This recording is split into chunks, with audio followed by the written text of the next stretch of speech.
네, 2박 3일의 평양 정상회담이 이제 모두 끝났습니다. 최초 파격이라는 수식어가 붙은 역사적인 회담으로 기록될 것으로 보이는데요. 네, 수많은 화제를 남겼던 이번 평양 회담, 북한에 살다 오신 분에게는 어떻게 다가왔을까요?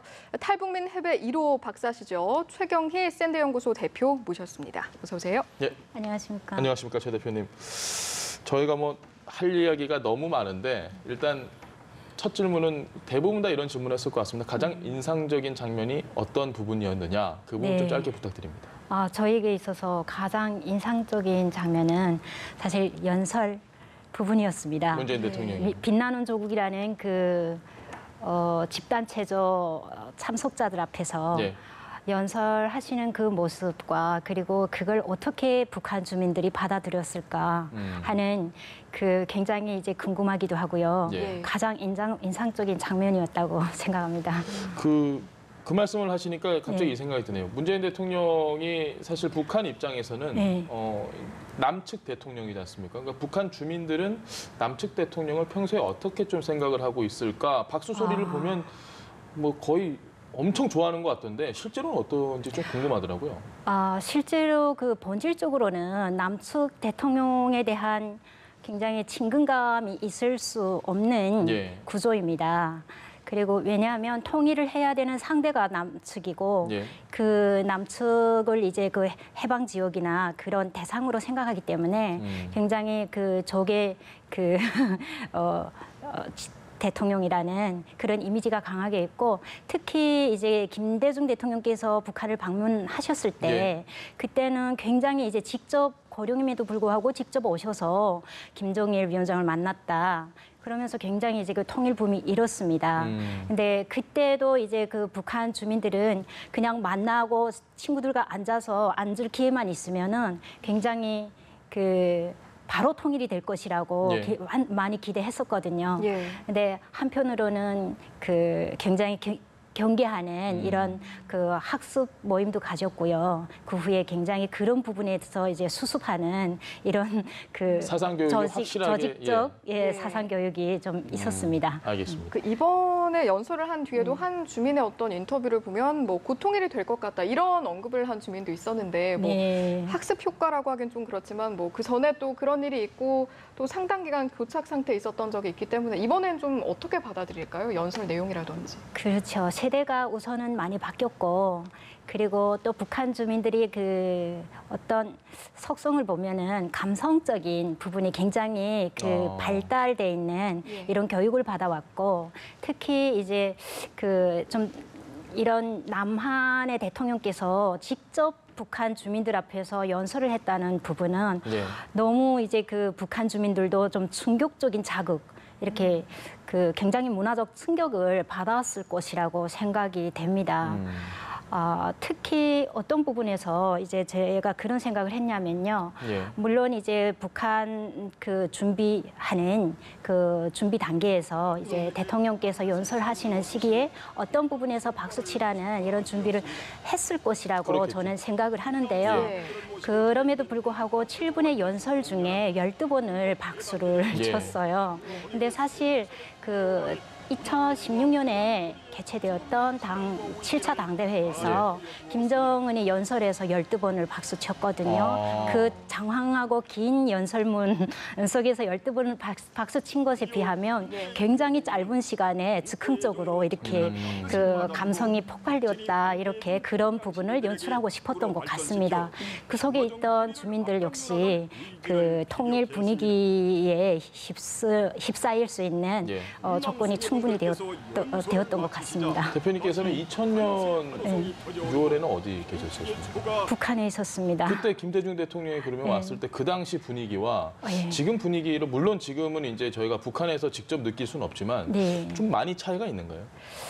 그 차이가 있다면 그때 당시 김대중 대통령께서 오셨을 때는 전체 이제 주민들이 이렇게 커트한 그런 합폭들을 우리가 선별한 합폭들을 볼 수가 있었고 그리고 좀 김정은 시대에 들어와서 문재인 대통령이 평양 방문했을 때는 선별한 그런 내용들이 거의 많지가 않았어요. 거의 이제 오픈된 상태에서 이렇게 촬영을 하다 보니까 북한에 방영될 때는 당연히 선별된 이런 편집된 화법들이 부분들이, 예, 예. 나갈 겁니다.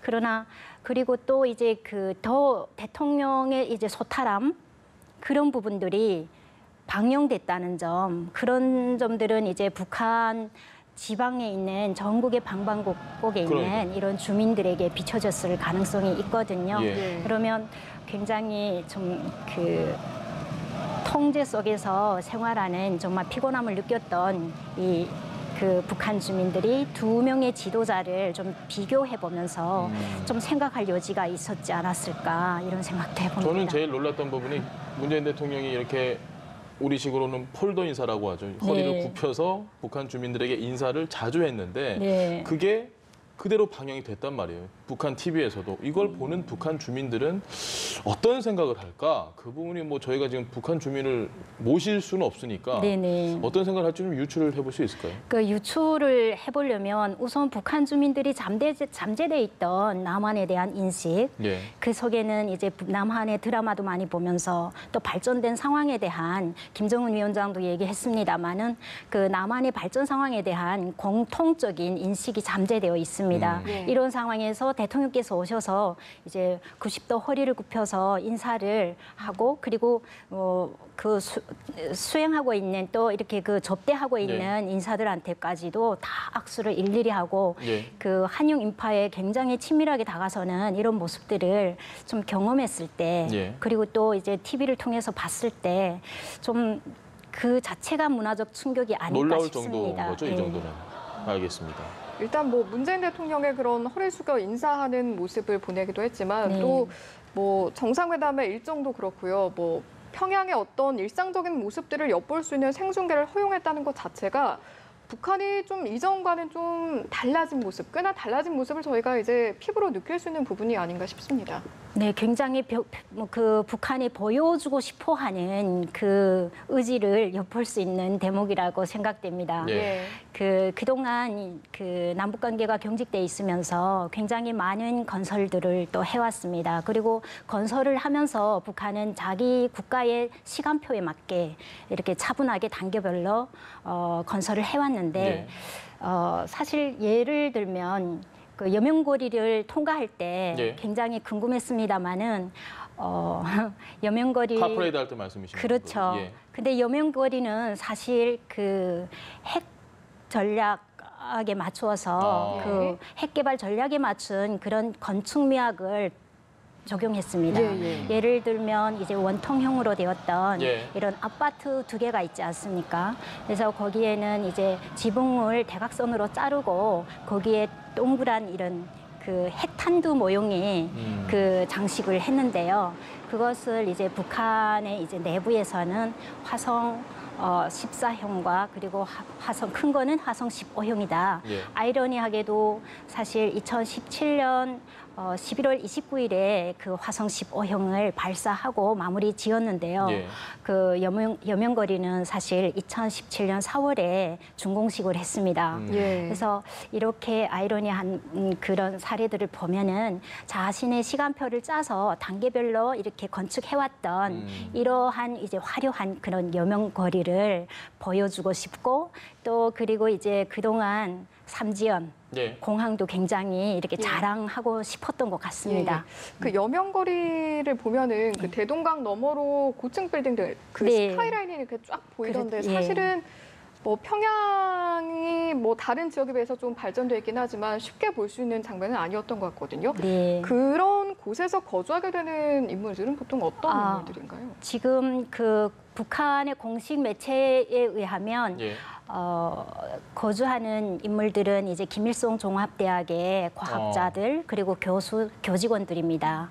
그래서 엘리트층이겠네요. 네, 주로 김일성 종합대학 왜냐하면 그 금수산 태양궁전에서부터 이제 영생탑까지의 예. 그 사이를 여명거리 이렇게 준공식을 했는데요. 예. 거기에서 가장 가까운 거리에 있습니다. 김일성 종합대학이. 그래서 아마도 과학기술 중에서도 이제 그 위성 발사 첨단 과학기술을 굉장히 중요시하기 때문에 예. 그분들을 이제 그 입주자로 선정했던 것 같습니다. 알겠습니다. 저는 대표님 오시면 이것 꼭 여쭤보고 싶었는데요. 북한 최고 지도자라는 자리에 있는 사람, 네. 뭐 김정일 전 국방위원장이건 아니면 김정은 위원장이건 네. 이번에 백두산에서 보여준 그런 소탈한 모습. 사실 저는 깜짝 놀랐습니다. 뭐 내가 사진 대신 찍어주겠습니다 이런 얘기를 하는데 너무 친근하게 다가와서 네. 이걸 과연 박사님은 어떻게 보셨는지 그리고 북한 분들은 좀 어떻게 볼까? 김정은 위원장이 이런 면이 있었나라고 생각할 것 같은데요. 그 소탈한 모습에 대해서 말씀드리기 전에 예. 우선은 우리 대통령의 소탈한 모습에 김정은 위원장이 좀 멋쩍게 하는 장면들도 몇 가지가 있었어요. 예. 이게 적응이 잘 안 된 이런 행동들이 많이 보여졌고요. 예. 그리고 북한 주민들이 봤을 때 그 소탈한 모습들이 뭐 그 어떻게 보면 인민으로서의 인민의 아들처럼 정말 인민에게 친근감이 있다. 이렇게 높은 분이지만 인민에게 친근감이 있다 하는 아마 실화를 많이 만들어낼 것 같습니다. 예. 그래서 굉장히 따뜻하고 정이 많고 그리고 소탈한 이런 인민의 그 지도자라는 그런 부분은 권력의 정당성이기도 하면서 또 그 김정일 그리고 그 전에 김일성 시대에도 예. 많이 활용했던 부분들입니다. 예. 그 저희가 이제 앞서서 질문을 드리면서 백두산에서 사진을 찍어줄까요? 뭐 이런 질문을 예. 한 이야기를 했는데 예. 사실 좀 인상적인 일정 중에 하나가 아니었나 싶습니다. 근데 이제 백두혈통이란 말도 있듯이 사실 백두산 자체가 또 북한 주민에게 주는 의미가 있을 것 같아요. 굉장히 의미가 크죠. 예. 북한에서 백두산이라고 얘기한다면 김일성과 김정일 그리고 김정은을 하나의 그 지도자로 그 예를 들면 정통성을- 그 체제의 정통성을 받쳐주는 예. 그런 상징적인 존재인데요. 중요한 것은 세 명을 하나로 볼 수 있도록 하는 매개체 역할을 합니다. 백두산이란. 예. 따라서 이제 백두혈통을 강조하는 부분인데요. 굉장히 이제 세 명의 지도자를 그 인식하던 백두산에 우리 남한의 대통령이 가서 같이 사진을 찍었다. 예. 사실 이런 부분은 굉장히 이제 앞으로 북한 주민들이 이걸 어떻게 생각할까 하는데 굉장히 저도 궁금한 점입니다. 우리 입장에서도 아주 뜻깊은 자리임은 분명하고 예. 우리가 봐도 정말 너무 좋은 자리인데 김정은 위원장이 저렇게 만나서 사진 찍고 박수 치고 함께 좀 가벼운 이야기도 하고 이런 모습들이 북한 내에서도 아주 큰 장점으로 활용이 되겠죠, 그러면? 활용이 많이 될 것으로 기대됩니다. 왜냐하면요. 김정은 정권이 초기에 이제 그 정권을 잡았을 때 예. 그때는 거의 이제 그 강제력을 동원한 이런 그 전통적 그 지배력을 발휘하려고 노력을 했었고 예. 그리고 2015년 시점부터는 굉장히 이제 합법적 지배 뭐 이런 방식으로 굉장히 그 내부 질서를 좀 강화해 왔습니다. 그리고 지금부터 앞으로 정신 권력을 유지하고자 한다면 굉장히 이제 카리스마적, 인간적, 인간미를 이렇게 드러낼 수 있는 이런 카리스마적 그 북한 말로 한다면 위대성이라고 예. 얘기하거든요. 예. 그래서 이제는 위대한 지금까지는 최고 용도자라고 이제 호칭이 불려졌는데 예. 어떻게 보면 이런 대외적인 이제 특히 남한 대통령과 그리고 그 전에 시진핑 중국의 국가주석과 그리고 예. 트럼프 대통령을 만났던 이런 시점부터는 자연스럽게 이제 위대한 용도자로 굉장히 이제 호칭이 불려질 가능성이 있습니다. 그래서 카리스마적 권위 구축에 활용할 수 있을 소재다. 윈윈이라고 볼 수 있겠네요. 예. 북한으로서도 네, 그럴 것 같습니다. 알겠습니다. 저희가 이제 앞서서는 굵직굵직한 내용을 좀 다뤄봤다면 네. 이번에는 이제 저희가 평양 주민들의 일상생활도 좀 들여다볼 수가 있었잖아요. 네. 거기에 대한 이야기를 좀 해보겠습니다. 저는 일단 스마트폰 사용이 참 눈에 띄었거든요. 예. 그 대표님께서 계실 때는 좀 보기 어려운 모습이었겠죠. 그렇습니다. 사실 저도 저기 북한에서 이제 핸드폰을 예. 이제 그 통화를 조금씩 하긴 했었는데 그때는 이제 그 중국 핸드폰이 들어와서 이렇게 중계를 했었거든요. 그런데 지금은 북한 안에 북한 핸드폰이 일반화가 되다 보니까 예. 그것도 놀라운 모습이고 예. 그리고 특히 이제 그 김여정 부부장이 계속 전화기를 들고. 계속 핸드폰으로 체크하는 모습은 예. 우리 남한의 일상과 다름이 없었던 것 같습니다. 그리고 좀 더 이제 그 북한답다고 생각했던 예. 부분이 있는데요.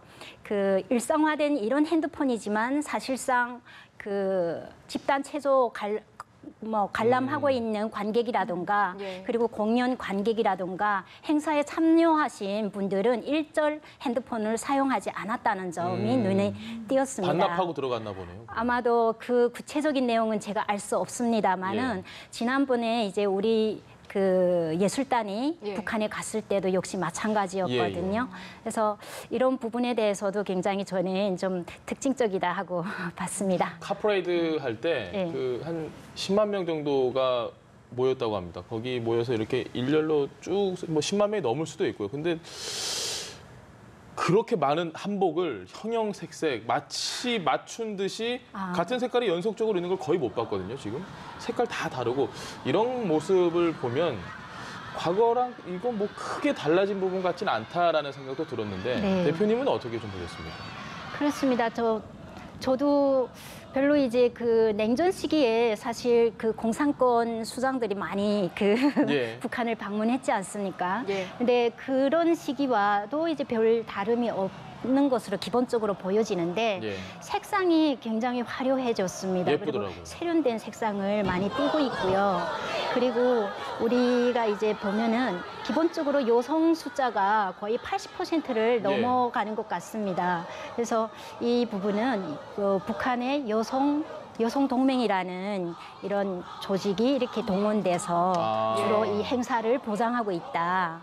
이렇게 볼 수가 있겠습니다. 그리고 예. 다양한 색상을 조화롭게 이렇게 만든 것들은 미리 이제 북한에서 이런 행사가 제기되면 그래서 이렇게 준비를 해뒀다가 비치를 해뒀다가 사용하기 때문에 미리 준비된 이런 그 행사였다고 다리 생각됩니다. 아프셨을 텐데 이게 참 대단하셨을 것 같습니다. 그 한복 자체도 사실은 이제 일상생활에서 입던 것을 뭐 가져왔다기보다는 특별한 행사기 때문에 환영의 의미로 좀 준비해서 입고 왔다고 보면 되는 거겠죠? 예, 저는 그렇게 봅니다. 그리고 그 평양의 색상은 굉장히 화려하고 했는데 이제 삼지연 공항에 나온 이제 그 우리 그 군중들 의 색상은 조금 화려하면서도 옅은 색상이어서 네. 좀 달랐습니다만은 더 저는 주목되는 부분이 사실 문재인 대통령께서 그 환영 나온 그 군중들에게 예. 일일이 악수를 할 때 맞습니다. 이 군중들이 김정은한테 이렇게 시각이 쏠리기보다는 문재인 대통령한테 쏠리면서 막 울었어요. 근데 사실은 북한 체제 속성상 어쩌자고 저렇게 열었을까 사실 이런 걱정도 됩니다. 최고조명이 앞에 있는데 말이죠. 그렇죠. 북한의 주민들 그렇죠. 입장에서는. 그래서 앞으로 좀 더 이제 사상 교육이나 이런 조직 생활 그 통제가 굉장히 그 받쳐줄 것으로 생각되고요. 그 특히 또 조금 돌아가서 예. 그 연설 중에 그 집단 체조를 관람하는 그 예. 공연장에서 연설하실 때 예. 어떻게 보면 김정은 위원장이 소개자로서 이렇게 박수를 쳐드립시다 이렇게 얘기를 예. 하거나 그렇죠. 그런 모습은 굉장히 이례적이거든요. 그래서 참 달라졌는지 아니면 즉흥적인 것이었는지 굉장히 그 부분이 재밌었습니다. 남북 관계가 뭐 이제 해빙 모드라는 말이 무색할 정도로 아주 지금 잘 풀리고 있는 것 같긴 한데 예. 김정은 위원장이 만약에 서울 답방을 한다. 네. 우리는 저런 카프레이드처럼 저렇게는 못할 것 같은데요. 아쉽게도. 하지만 답방을 근데 하게 된다면 그 자체로도 엄청난 의미가 있는 겁니다. 그렇죠? 그렇죠. 사실 그 답방을 할 때 돼야만 예. 진정한 의미의 그 남북 정상회담의 정례화가 이루어졌다. 하고 얘기할 수 있을 것 같습니다. 지금까지 저희가 5번의 정상회담이 있었는데 예. 남북 관계에서 3번은 우리 대통령들께서 평양으로 가셨어요. 예. 그리고 2번은 남측과 북측의 판문점에서 공동으로 그야말로 평등하게 주최를 했었고 예. 그런데 이제 우리가 다 평양으로 갔었는데 진정한 의미로 이걸 제도화, 정례화하려면 예. 김정은 위원장이 이제는 대답할 차례라고 생각합니다. 그래서 사실은 평양에서 준비를 굉장히 많이 했지만 예. 굉장히 많이 했지만 어쩐지 아기가 맞지 않는 경우도 있었고 여러모로 이제 있었기 때문에 어색한 부분이. 조금은 예. 그래서 김정은 위원장이 이제 우리 한국을 방문한다면 저희 같은 경우는 굉장히 자연스러운 그대로 우리가 생활하는 일상 그대로 이제 보여줄 것이므로 굉장히 이제 비교가 혹시 되지 않겠나 예. 기대하고요. 네. 마지막 한 말씀 드려도 되겠습니까? 아, 예, 그럼요. 뭐든 편하게 말씀하십시오. 우선 저는 만약에 이제 정상회담의 정례화가 되고 이렇게 기대를 한다면 사실 2가지입니다. 하나는 이제 아까 말씀드렸던 네. 이제 김정은 위원장의 이제 답방이고 그리고 또 하나는 사실 이제 지금 이산가족이라는 얘기 그리고 이산가족의 만남을 굉장히 제도화할 수 있다 이렇게 네. 얘기를 하고 있습니다. 그런데 이산가족이라는 개념은 사실 시대적으로 시대의 변화에 따라서 앞으로 계속 바뀔 가능성이 있습니다. 네. 왜냐하면 지금 기본적으로 쓰고 있는 개념은 6.25 전쟁 때 헤어진 가족들을 예. 생각합니다마는 사실 70년대도 80년대도 남으로 가거나 북으로 왔던 이런 분들의 탈북민 가족들도 분들도, 예. 있고요. 예. 그리고 특히 90년대 북한의 권한의 행군 시기에 굉장히 어려워서 북한을 나와서 예. 제3국에 체류하면서 들어가지 못한 탈북자분들도 굉장히 많이 계십니다. 예. 그리고 남한에 있는 탈북자들도 이제는 무려 3만 2천 명에 가까워집니다. 그래서 이런 이산가족을 시대마다 우리 남북관계 이제 분단의 산생아들인데 계속 낳고 있습니다. 이런 부분에 대해서도 좀 포용적인 입장에서 정말 해결하고자 할 때 비로소 이산가족 문제가 해결되지 않을까 이렇게 말씀드리고 싶습니다. 네, 알겠습니다. 오늘 말씀 여기까지 듣도록 하겠습니다. 지금까지 최경일 샌드연구소 대표였습니다. 고맙습니다. 감사합니다. 예, 고맙습니다.